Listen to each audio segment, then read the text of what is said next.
Bonjour tout le monde. Dans cette vidéo, on va parler de calcul matriciel avec Maple.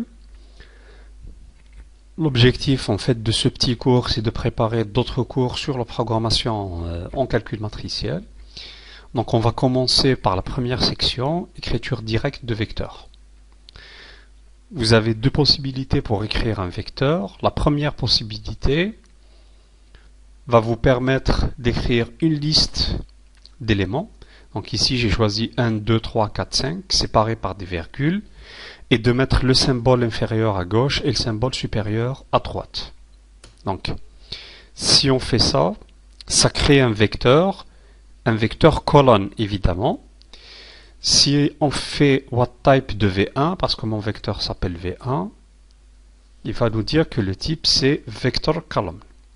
Alors, si j'ai envie d'écrire un vecteur ligne, je ne sépare pas les éléments par des virgules, mais par cette barre verticale. Et la barre verticale, vous l'obtenez en appuyant en même temps sur la touche Alt-GR et la touche 6 du pavé numérique, du pavé alphanumérique.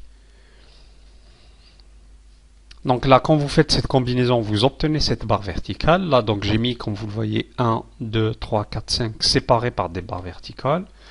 Quand je fais entrée, ça me donne un vecteur ligne. Donc si je tape whatType V2, il va me dire vector row, donc qui veut dire en français vecteur ligne. Donc ça, c'est la première façon d'entrer un vecteur dans Maple. Il y a une deuxième façon, c'est une commande qui s'appelle vector. Et dans cette commande-là, vous écrivez tout simplement vector avec, entre parenthèses, la liste de vos éléments. Donc là, j'ai toujours mis 1, 2, 3, 4, 5. Et ça me donne un vecteur colonne. Donc si je tape whatType vector, V2, il va me dire c'est vector column. Ok. Donc ça, c'est pour ce qui est de l'écriture directe de vecteur. Maintenant, on va voir l'écriture directe de matrice. Alors, ici, pour écrire une matrice, vous allez faire une double notation. En fait, vous allez faire plusieurs vecteurs. Donc ça, c'est un premier vecteur selon la notation de tout à l'heure, un deuxième vecteur et un troisième vecteur. Et les trois vecteurs, vous allez les séparer par des barres verticales et vous allez mettre l'indice inférieur et l'indice supérieur complètement à l'extérieur pour dire que c'est une matrice.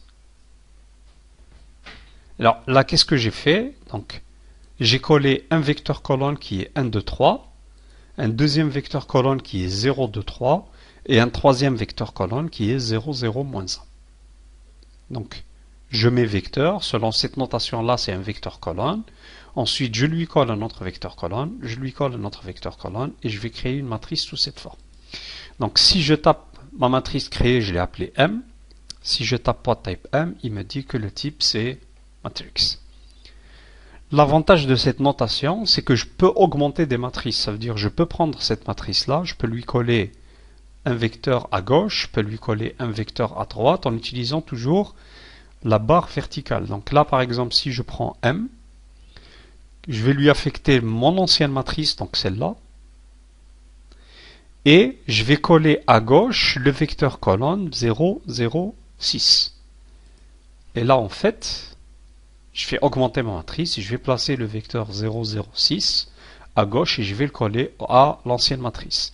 Donc le résultat, c'est toujours une matrice. Donc cette notation-là est pratique en fait quand on veut augmenter, quand on veut ajouter des vecteurs sur des positions. La deuxième possibilité pour créer une matrice, c'est la commande matrix. Alors ici, qu'est-ce que je fais? Une liste de listes. Donc je vais ouvrir une liste ici et les fermer là. Et je vais écrire les listes qui vont former ma matrice. Chaque liste, par contre, sera considérée là comme un vecteur ligne. Donc là, c'est 1, 2, 3. 4, 5, 6 va venir juste en bas. 7, 8, 9 va venir juste en bas. Ça n'est plus considéré comme dans la construction de tout à l'heure comme des vecteurs colonnes, mais c'est considéré comme étant comme des vecteurs lignes. Donc 1, 2, 3, 4, 5, 6, 7, 8, 9. Ça, c'est une deuxième technique donc, pour créer votre matrice. Si vous connaissez une relation entre les indices et l'élément de votre matrice, vous pouvez créer votre matrice sous cette forme-là. Donc, je peux créer ma matrice K. Si j'écris 2 ici et 3 ici, ça veut dire que j'ai une matrice à 2 lignes et 3 colonnes. Je peux rajouter une relation entre l'indice ligne et l'indice colonne, donc sous forme de fonction. Donc à l'indice I et J, je vais associer I plus J au carré.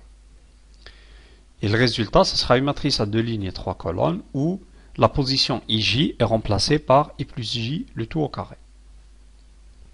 Toujours petite vérification que le type c'est toujours bien matrix.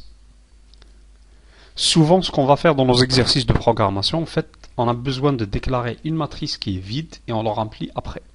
Donc là, si je fais F reçoit matrix 3, 4, je déclare simplement ma matrice, elle sera vide, elle sera remplie de 0.